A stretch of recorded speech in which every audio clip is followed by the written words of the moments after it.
When you hear the phrase soft as steel, what do you think of? While the word steel might conjure up images such as massive high-rise buildings, where does the soft part come in? And what exactly does this mean in our work and in our lives? Welcome to the Soft as Steel podcast with your host, Dennis Duran, featuring engaging conversations with a wide range of industry leaders around soft skills, how we practice love, inclusion, social justice, and compassionate leadership that's everlasting in the workplace. And now, here's Dennis Duran. This is going to be a fun episode. I'm joined today by a good friend, John Burcaw. John is the Director of Academic Education and the Chief Administrative Officer for the Finishing Trades Institute of the Upper Midwest in Minneapolis, Minnesota. He began his career as a union member, commercial industrial painter. He stepped into the career path with the International Union of Painters and Allied Trades that led him to his current position in 1997. John describes himself as an accomplished, results-oriented leader with wide-ranging skills and experiences, having spent 20-plus years developing and implementing organizational programs and strategic initiatives throughout the U.S. and Canadian construction industry. He further says that he's learned how best to establish and maintain an institutional culture that leads to exceptional student growth and outcomes. Now, that's a mouthful, but I know from my relationship of several years with John that this is true in the most practical and positive way possible. I particularly like these words. I'm still a painter at heart and enjoy rolling up my sleeves, getting my hands dirty, and joking around with our students.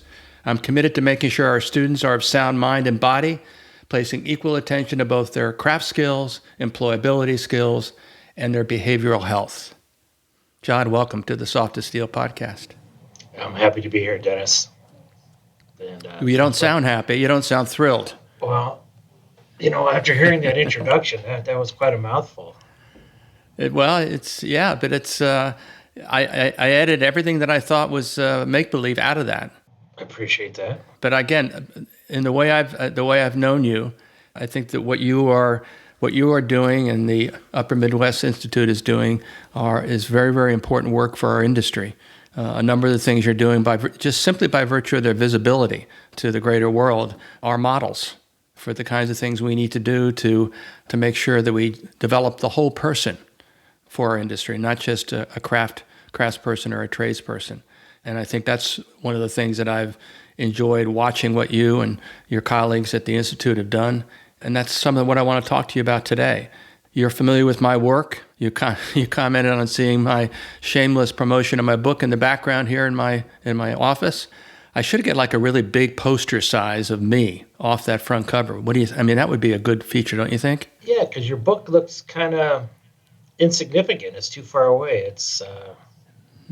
Yeah. Well, I'm a humble man. You're not, however. I think you should... a big poster would fit between the door and the window, I think. Okay. All right. Well, I think we'll work on that. See, listeners, I told you this is going to be a fun podcast. It's not possible for John and I to carry on a conversation any other way. But I think importantly, again, I was careful to introduce him in the way I did because he and his institute are doing things which are hugely important to the construction industry.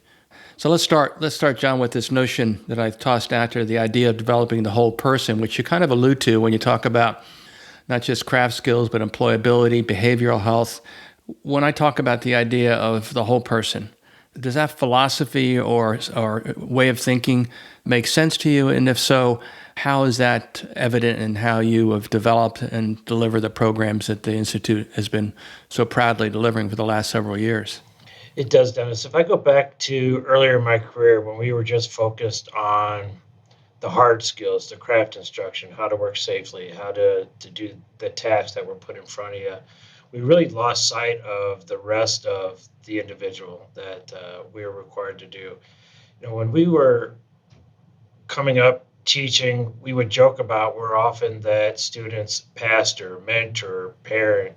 We filled a lot of roles in our students' lives, but we always did it very informally and inconsistently, I believe. And here at the FTI, the Upper Midwest, we've made very deliberate steps to focus on not only their craft skills, but their employability skills, and most importantly, their behavioral health, their mental well being. We know that the number one cause of death in construction is death by suicide. It's not talked about often enough, and the issues that our students face daily aren't spoken of often enough.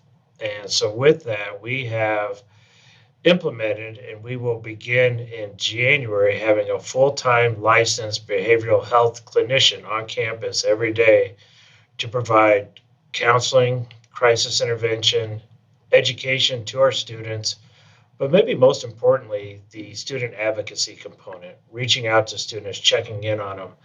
When a young person gets laid off for the first time, they really think that their employer hates them. It's the end of the world. How am I going to make ends meet? What's going to happen next?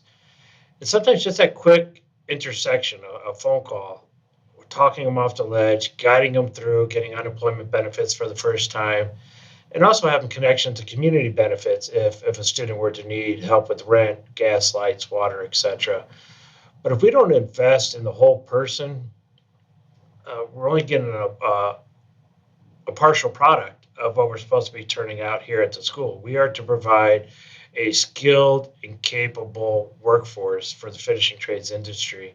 And if their hard skills are sound and the rest is not, we're really not providing a good product. So say more when you use the term employability skills. What are the skills that you're referring to? Here at the FTIUM, we have a high school career technical education program. So we're seeing a lot of younger adults than we do see in the apprenticeship. And when they come to us, I think it's easy to get mad at them. And because they don't know how to use a tape measure, they're not familiar with tools, they are unfamiliar with the concept of being somewhere 15 minutes early, and some of the other things that we know from our generation, Dennis. Um, but we make a poor choice of being mad at them if nobody's ever taught them otherwise. So we have to take a step back and realize that these young adults are grossly ill prepared for what comes next. That transition between high school and their post secondary efforts, whether it's college, the trades, the military, or just entering the workforce. But they're grossly ill prepared, developmentally behind the consequence of the pandemic, academically behind as a result of the pandemic. And if we don't invest in that whole person, they're simply not going to make it. Mm-hmm. As you gave a few examples of employability skills, you mentioned both what I call hard skills and also soft skills. And as you know, when I talk about soft skills, I define them as being a person's traits, attributes, their behaviors, manifestation of their values. When you're dealing with young people, which is an absolute strategic requirement for this industry, and all industries, but again, our focus here is on construction and specifically the finishing trades. When you think about the soft skills part, how are you emphasizing something as practical as understanding themselves, which we refer to as everything from simply their DISC profile to what their level of emotional intelligence is? How much are we articulating some of that, and even though they're young, explaining it to them in a way that helps them to get to know themselves as people entering and trying to pursue potentially a career in the trades? Well, I think one way we go about that effort, and we're certainly not doing nearly enough, but one way that we lead is with a culture of understanding and allowing folks to be who they are. I think that's very, very important right out the gate, is that they can come here, be who they are, how they are, and be accepted. Two, accountability. We do spend a lot of time, not just the school holding the student accountable, but them holding themselves accountable as an individual, but also their peers holding them accountable as classmates. As far as really getting into who they are, we're dealing with young people that are so focused on surviving the near term that they can't see the long term right now. Mm-hmm. So if we're working with young adults who are off track to finish high school, some with housing instability, food instability.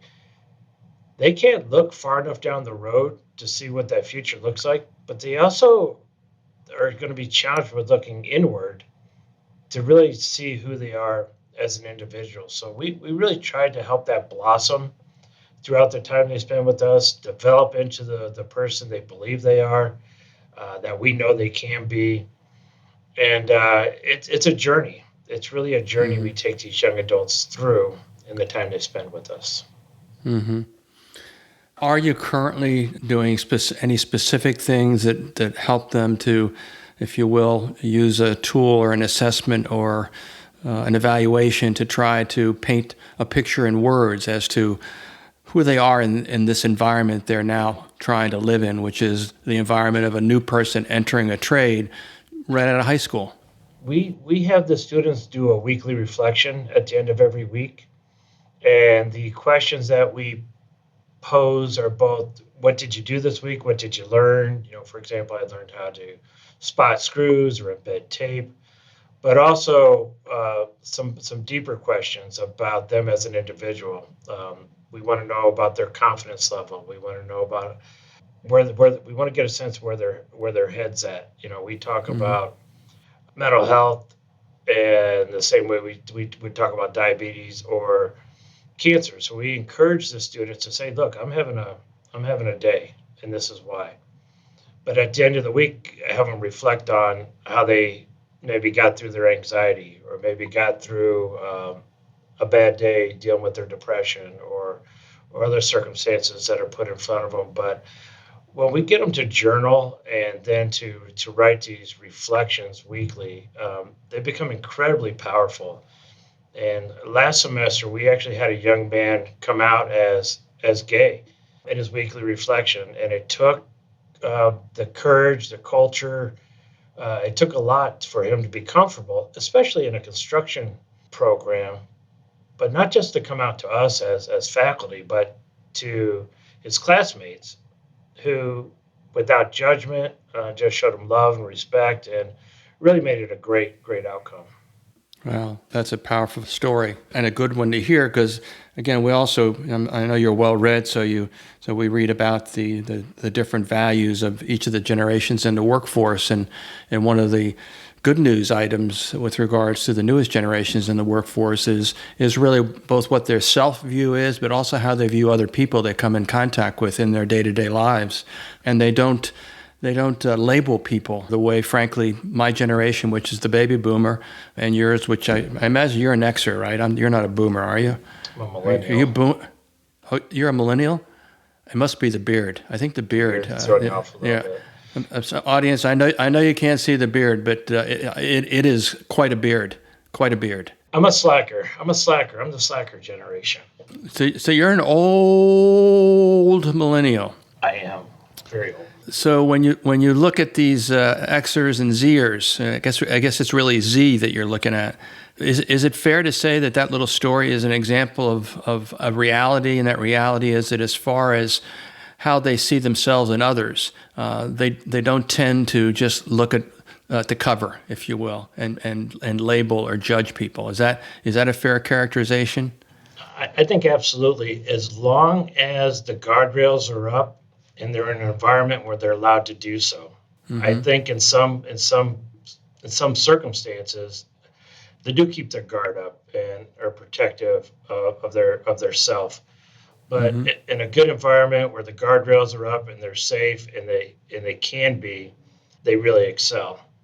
One of the things that we have struggled with is we can have gang members from different parts of the town that aren't friendly with one another, different race, ethnic, gender. But I had a faculty member a number of years ago say, John, when we get them all together, they're like puppies in the dog park. They all get along. They're all having a great time. They're all learning from one another. But when we return them back to their community, however, their community doesn't show them the same love and respect that we do here at the school. And that's the biggest challenge that I think we face. Mm-hmm. Yeah, I would agree. You mentioned a word that is part of my vocabulary, and I know you had a chance to visit the summit that I that I broadcast last February, where I talked about 4 topics in the form of 4 individual roundtable discussions. One of those topics, and the lead topic, was about love. Talk to me about how love operationalizes in your life and in your work, and how you view the people that you work with and work for. We we tell the students that everything we do, we lead with love and respect.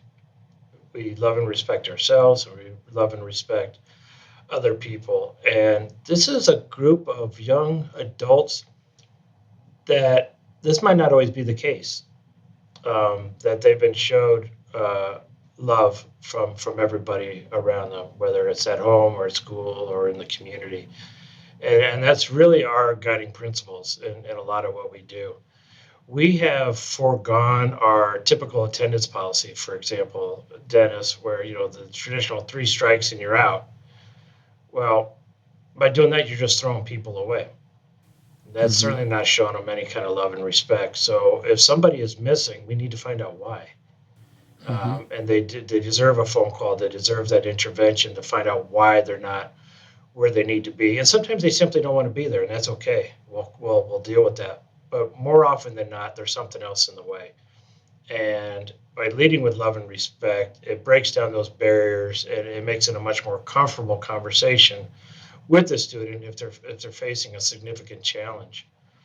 We had a young student who had suffered tremendous trauma as a young lady early in her days, and when she came to us, she was off track to finish high school in a credit recovery program, and kind of just being tossed aside for far too long. And part of her recovery was going through intensive therapy on Mondays, and it took her all day on Mondays, so she couldn't attend school. And because of that, she'd gotten grossly behind. It was going to age out of the high school system here in Minnesota. Well, part of it, I think, is just common sense. The others is maybe just human decency. But we made adjustments to give her Monday off. And it wasn't a terribly difficult decision for me to make at the school. And as a result, she graduated high school, graduated with distinction, finished our 18-week program, and most importantly, she's healthy. She's healthy and well on her way. And it's those kinds of examples that set us apart maybe from a lot of other institutions, where we took that time to understand the student's circumstance and applied some common sense, but most importantly, love and respect to her circumstances. Then we made it work. And here at our school, we have to stop throwing people away. It's gone on for far too long. And if we look at student retention and really try to understand why students leave, we may find out there's more to the story. And so our commitment to their whole person, we also believe, is going to help with student retention, increase graduation rates, and overall better outcomes for our students and also for their employers that they go to work for. Mm-hmm. How is your retention? Our retention is not as great as we would like it to be, but about 70%. How is that? Has it been trending in a positive direction? The pandemic didn't do anybody any favors. Yeah. However, I think we're post-COVID right now. As far as student enrollment goes, our student enrollment is up. Our diversity numbers are up coming out of the pandemic. So things are definitely trending in a much better direction. You talked earlier about mental health and death by suicide. Is that, in your way of thinking, perhaps the biggest overarching issue that we're dealing with in terms of the workforce? I think it's just one of several. The younger the student we spend time with, I think the more open they are to discussing their own circumstance, which is a huge positive of where the future is trending.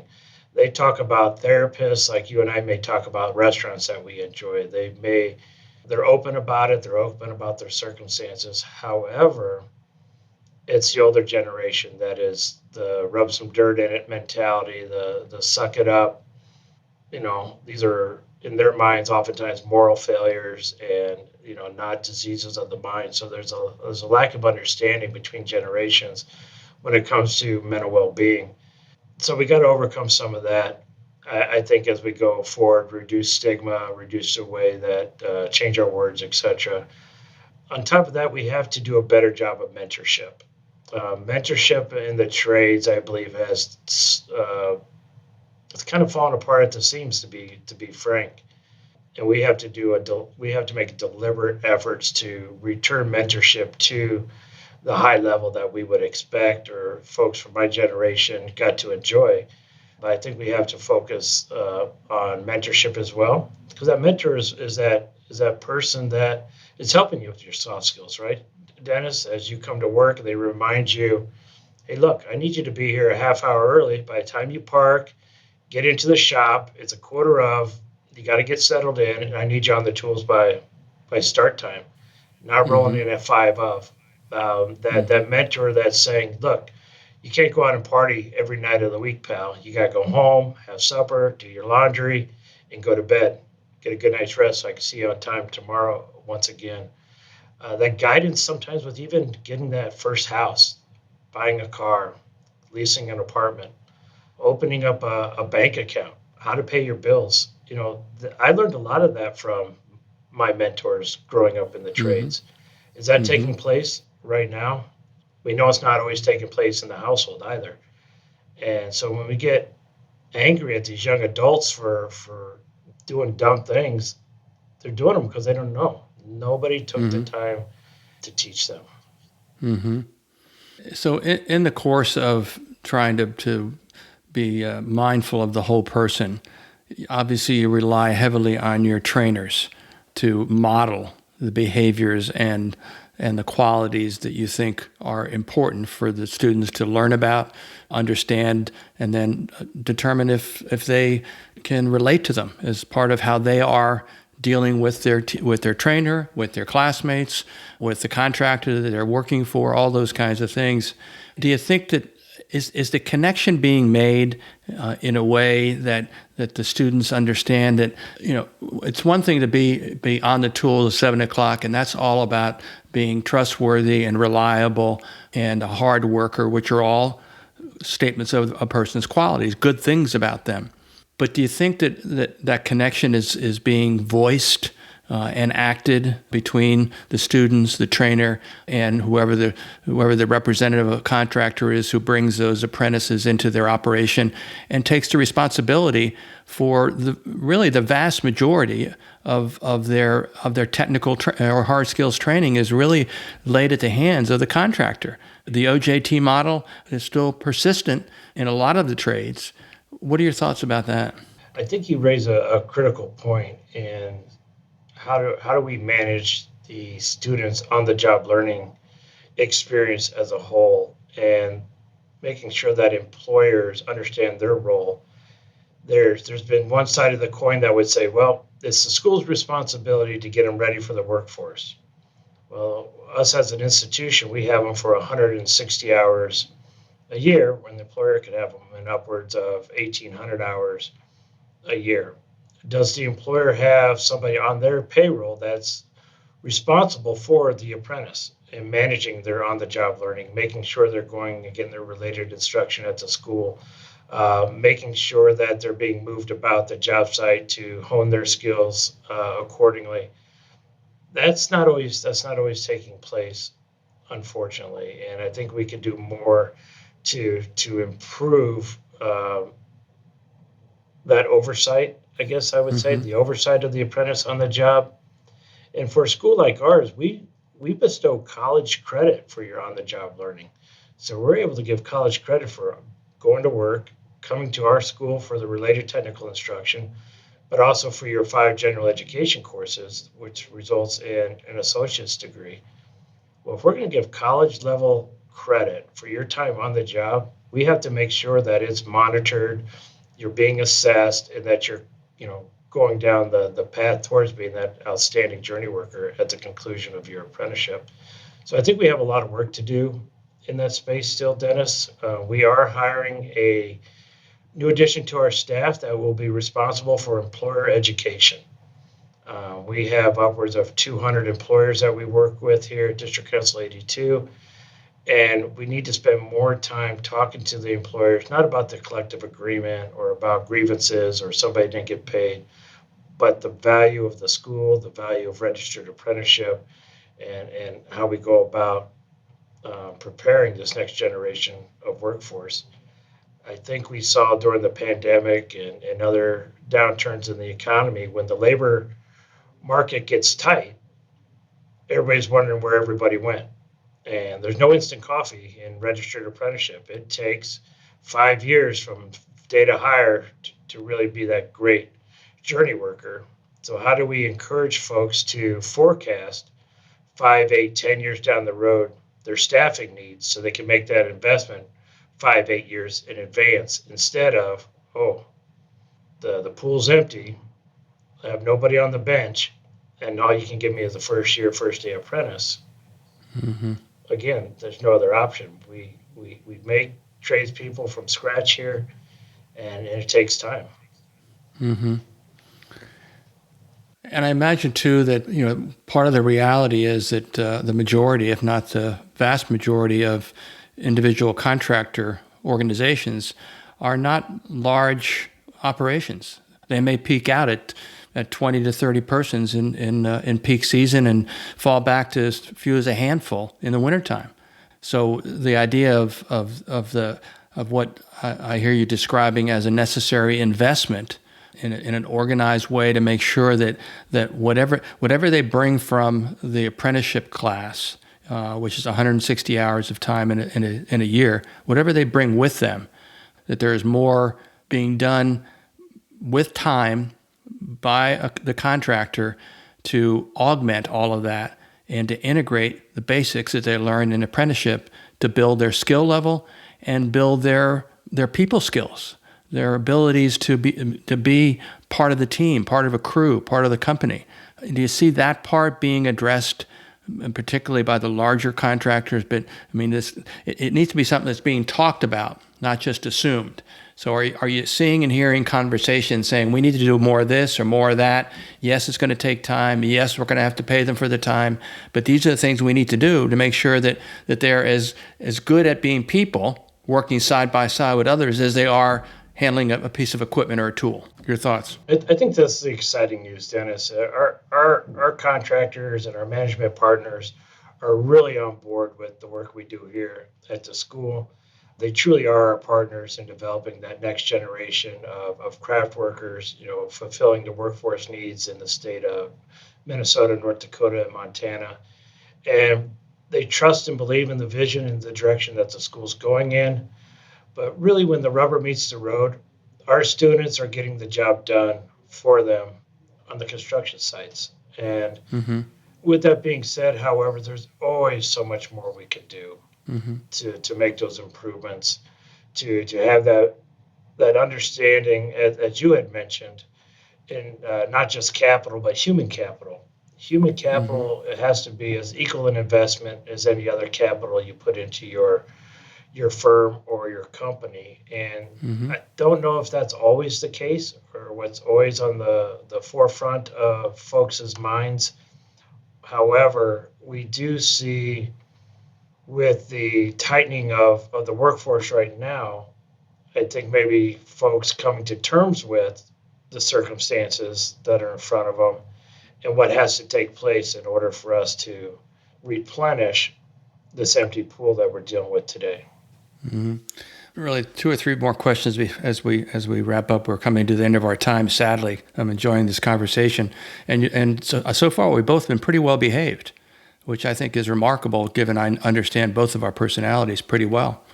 First question is, one of the things that I talk about a lot and am really curious about is what we as an industry are doing to give the youngest people possible a glimpse of what could be, of what the possibilities are, that you're very, very young. You're in 8th grade or 6th grade.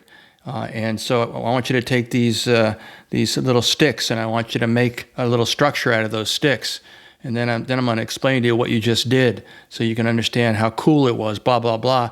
How much of that is beginning or is happening to try to get this industry in front of the youngest folks out there?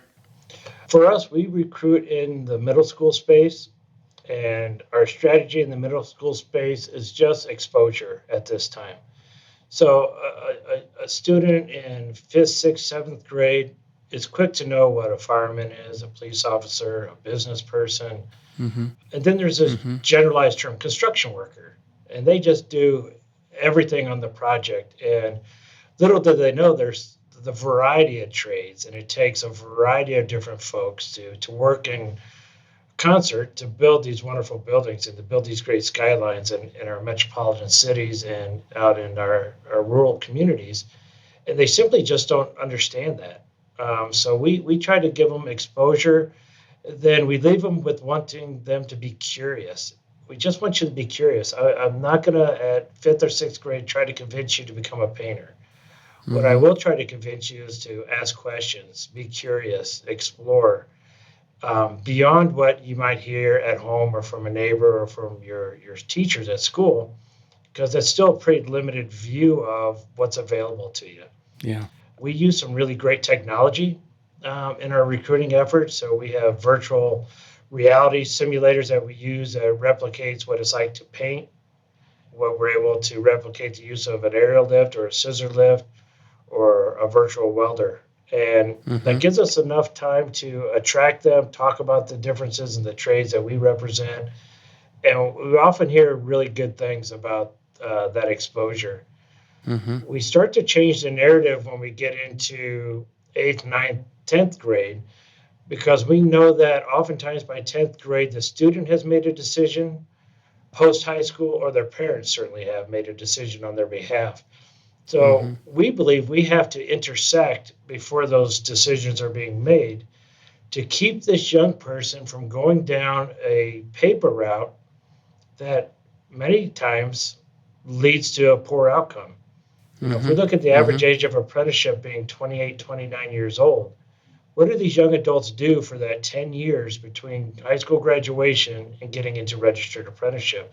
Wow. And I believe it's often a pretty lousy paper route of dead-end job, a little bit of school, bouncing back and forth around. I'd like us to try to get involved sooner, shorten the length of that paper route, and get them into the trades sooner than later. And so the way we do it, I think we have to keep planting seeds. We have to talk to them about things that matter to them as well. You know, surprisingly, dollars and benefits isn't the most important thing to these young people when they enter the workforce. They certainly don't want to talk to old guys like you and I at high school fairs and career fairs and other events. They want to talk to their peers. So the way that we do it is we have an ambassadors program where we're able to take current students or recent alumni and send them out with our recruiter to the communities where they came from, maybe to the high school they attended, and visit with the students on a peer-to-peer level about their particular experiences and why they joined the trades. But also they could share about the projects they worked on in that same community. And they could say, hey, look, here at Washington High School, when they put the new gymnasium in, we did the painting and drywall finishing here. And it really has a direct connection versus, you know, a couple old guys, old gals going out and talking to the students. Yeah. I'm not that old. You are that old. Oh, okay. All right. So it's starting to show too. You think? A little bit. Yeah. Well, it's almost yeah. Well, I'm sorry for that. It is what it is. Don't worry about it. Don't worry about it. I'm still breathing. Let me end with a question that deserves only one word as an answer. For the new generations that we're trying to attract into our industry, what's the most important quality that we need to instill in them to help them be successful? Kindness. Wow. I wasn't expecting that. That's an incredible answer. What we're looking for for the new people, kindness. Let's end on that thought. John, this conversation has been fast, strong. Anybody that's listening to this in the coming weeks and months will gain some great knowledge and be grateful to you for sharing this time with us. So thanks for coming to the Soft as Steel podcast. Thank you, Dennis. And for our listeners, if you would like to learn more about FTI of the Upper Midwest, please go to www.ftium.edu. Thanks, Dennis. Very good. Okay. Take care, John. Thanks for joining us today for this episode of the Soft as Steel podcast with your host, Dennis Duran. Dennis is the author of Soft as Steel and a leading speaker and trainer for organizations across many industries and verticals. To learn more about the work Dennis is doing to activate soft skills in the workplace, contact him at DennisDuranSpeaking.com. Be sure to check out his book, Soft as Steel, on Amazon or wherever books are sold. You can subscribe to this podcast on iTunes or wherever you'd like to get your podcasts. And please remember to share this episode with your friends, colleagues, and anyone you feel would benefit from the conversation. We'll see you next time on the Soft as Steel podcast with Dennis Duran.